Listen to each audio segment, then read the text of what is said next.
نے recently communities کے پاس کیا، مجھے ایک رسپی لکھی گئی تھی ایز اے فیسیلیٹیٹر. جب ہم نے کمیونٹیز میں جو آپ بات کر رہے تھے نا، میاں بیوی سب بچوں کو بٹھا کے یہ جب باتیں کی، مطلب امپورٹنٹ چیز کسی بھی انسانی ریلیشن کے اندر کمیونیکیشن ہوتا ہے. جس کی آپ بات کر رہے تھے، آرام سے بات کرنا، آرام سے بات سننا، اس کی کمی ہے. گھروں کے اندر ہارش بات ہوتی ہے. ہم بھی بچوں کو، آج صبح بھی میں اپنے گھر کے اندر ایک فیملی ممبر کو دیکھ رہا تھا کہ بچوں کو ڈانٹ کے پانی منگوا رہا تھا. تو میں نے کہا آپ ڈانٹ کے کیوں منگوا رہے ہیں؟ آپ آرام سے منگوا سکتے ہیں. جو کام آہستہ سے ہو سکتا ہے تو اس میں ڈنڈے کی کیا ضرورت ہے؟ تو یہ ڈنڈے والا چکر، وہ ڈنڈے کی ضرورت پاکستان جیسی سوسائٹی میں جہاں اپنی بات منوا رہی ہے. Okay sir, next issue is religious issues. اب ریلیجیس ایشوز میں مس انٹرپریٹیشن ہے. دیکھیے میں آپ بتا دوں، ہمارے یہاں لیٹ می اس بات کی اگر بات کروں، ایک اچھا موقع ملا ہے، آپ سارے انٹلیکچوئلس ہیں. ہم لوگ مذہب کا استحصال کرتے ہیں معذرت کے ساتھ. مذہب کا جو پازیٹیو اسپیکٹ ہے ہم اس کو نہیں لیتے، ورنہ اس میں تو رحمت ہے، اس میں بہتری ہے، اس میں عدل ہے، اس میں ساری چیز تحفظ ہے. بعض اوقات یہ کہا جاتا ہے کہ جناب یہ پردے کا مسئلہ ہے، یہ خواتین باہر جائیں گے اس طرح کے ایونٹس میں تو پھر وہ پردے کا ایشو، اس طرح کے معاملات آتے ہیں. جبکہ آپ اگر ایجوکیٹ کرتے ہیں تو آپ بتا سکتے ہیں کہ قرون کے دور میں خواتین جنگوں میں پردے میں اپنی وہ چادر اوڑھ کے جا کے محاذوں پہ زخمی ہو کے آنے والوں کی مرہم پٹی بھی کیا کرتی تھی. یہ اسلام نے الاؤ کیا. اسلام میں ایسا نہیں ہے کہ آپ بند کر کے کہیں رکھیں. یہ کلچرل ایشو ضرور ہے، ریلیجس ایشو نہیں ہے. ریلیجن کا ایشو یہ ہے کہ آپ اپنی جو ریلیجس ویلیوز ہیں ان کو آن کریں، ان کو ویٹیج دیں، لیکن اس کے ساتھ ساتھ اگر محاذ سے آنے والے کسی اس دور کے کسی مجاہد کی مرہم پٹی اس وقت کی خواتین کر سکتی تھیں جب پیغمبر اسلام صلی اللہ علیہ وسلم موجود تھے، تو آج کے دور میں ہم کوئی دیکھیں نا ہمارے لیے تو بلکہ اس میں ایک ثواب کا پہلو بھی ہے. اگر ہماری نیت یہ ہے کہ ہم نے انسانی بہتری کے لیے کام کرنا ہے اپنے اس کے اندر رہتے ہوئے، اپنے دائرے کار میں رہتے ہوئے، تو یہ ریلیجیس جو ایشو آتا ہے اس کے لیے ہم اس طرح number 5 educate the masses about religious harmony. اس میں ماسز کو، سوسائٹی کو بتانے کی ضرورت ہے کہ مذہب تو رحمت ہے، مذہب میں انٹر سوسائٹی اس پہ پابندی نہیں ہے. کچھ ویلیوز ہیں ان کو آپ نے آن کر کے ان کے اندر دیکھیے. Next issue sectarian discrimination. یہ جو ہمارے گلگت بلتستان میں خاص طور پہ ہے، شیعہ سنی اسماعیلی اور بخشی والے معاملات ہیں.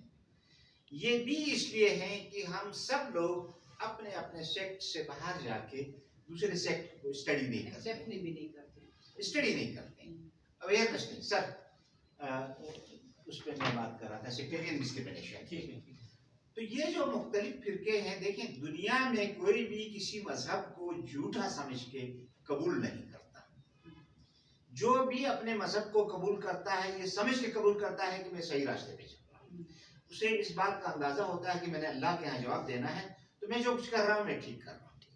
اب اگر دو لوگ بالکل ڈفرینٹ انداز میں سوچ رہے ہیں اور وہ دونوں یہ سمجھ رہے ہیں کہ میں ٹھیک ہوں یہ غلط ہے، تو وہ ان کی سوچ کا فرق ہے یا اس تعبیر و تشریح کا فرق ہے. میں نے جہاں تھوڑا بہت پڑھا ہے اس میں اسلام کے مختلف سیکٹس کے درمیان 95% مشترکات تھیں، بلکہ 96-97% مشترکات ہیں.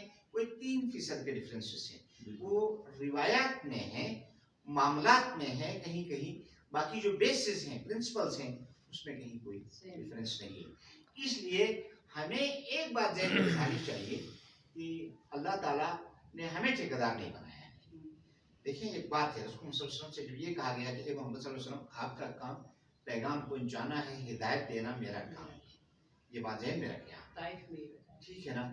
اب جب وہ اتھارٹی دنیا کی اس عظیم ترین ہستی کو بھی نہیں دی گئی ہدایت دینے کی، اللہ کے ہاتھ میں ہے، تو ہم کون ہوتے ہیں کہ آستینیں چڑھا کے دوسروں پہ کفر کے فتوے دیں اور دوسروں کو زبردستی اپنی سوچ کے مطابق لے جائیں.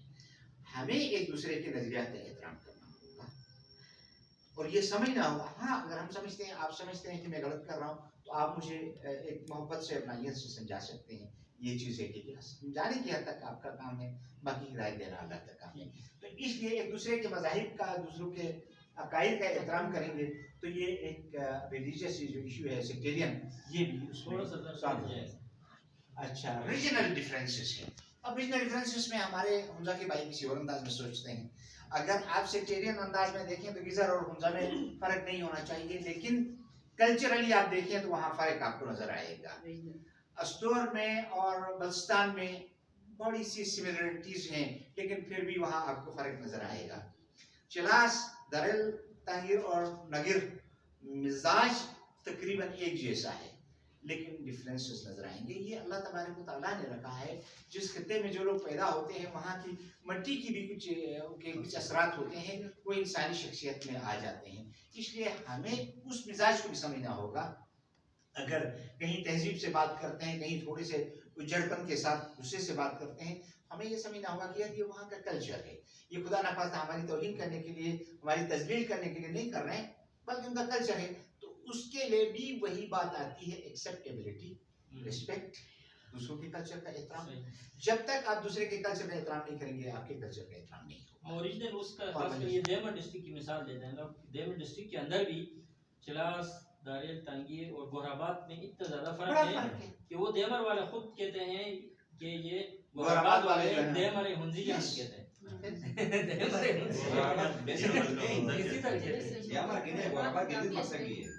جینڈر ڈسکریمنیشن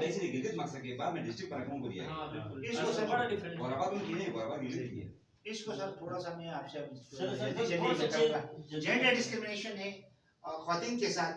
مرد, یہ میل ڈومینیٹڈ سوسائٹی ہے, مردوں کا ایک زیادہ ڈومینیشن ہوتا ہے, تو بعض اوقات خواتین کے ساتھ یہ ڈسکریمنیشن ہوتا ہے. اس کو ہم نے تھوڑا سا دیکھا کیا کس طرح. یہاں بھی ہم یہ کہتے ہیں ایجوکیشن میں نالج آف انٹر ہارمنی, یعنی مرد اور عورت کے تعلق کو, خواتین اور حضرات کے تعلق کو کس طرح بہتر بنایا جائے, اس کے لیے بھی اس طرح کے فورمز کے ذریعے انہیں ایجوکیٹ کرنے کی ضرورت ہے. خاص طور پہ انڈر ڈیولپڈ جو سوسائٹیز ہیں, ہماری سوسائٹی جیسی. لیک آف اپرچونیٹیز, مواقع نہیں ہے, ترقی نہیں ہے. آپ گلگت کے پہاڑوں میں بیٹھ کے کیا کریں گے, اس کے لیے بھی وہی پھر ایک چیز آ جاتی ہے sir. Dig out the ways to generate opportunities through legislation. اس میں قانون سازی کر کے حکومت اس میں بہتری لا سکتی ہے, اپرچونیٹیز پیدا کر سکتی ہے. اس کے ساتھ ساتھ سائملٹینیسلی سوسائٹی بھی ڈگ آؤٹ کر سکتی ہے, تلاش کر سکتی ہے کہ کہاں سے مواقع پیدا کیے جائیں. اس کے لیے بھی آپ کے فورمز ہی یہ کردار ادا کریں گے. اس میں ایک چیز تھا نا سر, ہمارا ڈسکشن ہوئی تھی کہ اپورچونیٹیز نہیں ہونے کی وجہ سے لوگوں میں اویئرنیس. ابھی میں شمیم کو کال کری تھی تو وہ کہہ رہی کہ وہ پوری واقعی تنظیم کی ٹیم تعزیت کے لیے گئی, لیکن وہاں سے 2 سیکنڈ ادھر نہیں اکیلی پہنچی. تو مطلب ایک اپورچونیٹی نہیں ہے, ایکسپوجر نہیں ہے, تو ان کو اس کی امپورٹنس کا بھی نہیں پتہ. تعزیت کو جانا ان کو لگا بہت ضروری ہے, لیکن یہاں ایک امپورٹنٹ سیشن میں آنا, وہاں سے یہاں 2 منٹ بھی نہیں لگتے تھے, یہاں نہیں آئے وہ لوگ. تو دس از دا تھنگ کہ اپورچونیٹی نہیں ہونے کی وجہ سے ان کو امپورٹنس بھی نہیں پتہ کہ کتنا ہے امپورٹنٹ ہے. اچھا, اس کے ساتھ ساتھ انٹر ویمن ڈفرینسز جو ہیں, خواتین کے اپنے اندر جو معاملات ہوتے ہیں, اس کے لیے بھی ہم نے یہ کہا کہ جناب آپ گورنمنٹ سیشنز ہوں, سیمینارز ہوں, اور ان میں ان ایشوز کو ہائی لائٹ کر کے اس میں ان کے حل تلاش کیے جائیں. اور خواتین کے اندر بھی ٹالرنس کا اگر جذبہ پیدا ہو جائے تو پھر یہ معاملات, جیسے کہتے ہیں کہ خواتین پتہ نہیں لڑتی زیادہ ہیں, مجھے نہیں پتا ایسا ہے, مگر یہ ہے کہ اگر ایک دوسرے کو قبول کریں, وہ بھی شاید اس وجہ سے ہے کہ ان کا انٹریکشن کم ہوتا ہے. جتنا انٹریکشن بڑھے گا, جتنا آپ سوسائٹی میں جائیں گے, اتنا آپ کے اندر ٹالرنس رہے گی. نیکسٹ, انڈیموکریٹک اتھارٹیٹیو مائنڈ سیٹ, غیر جمہوری رویہ ہم نہیں مانتے ہیں جی.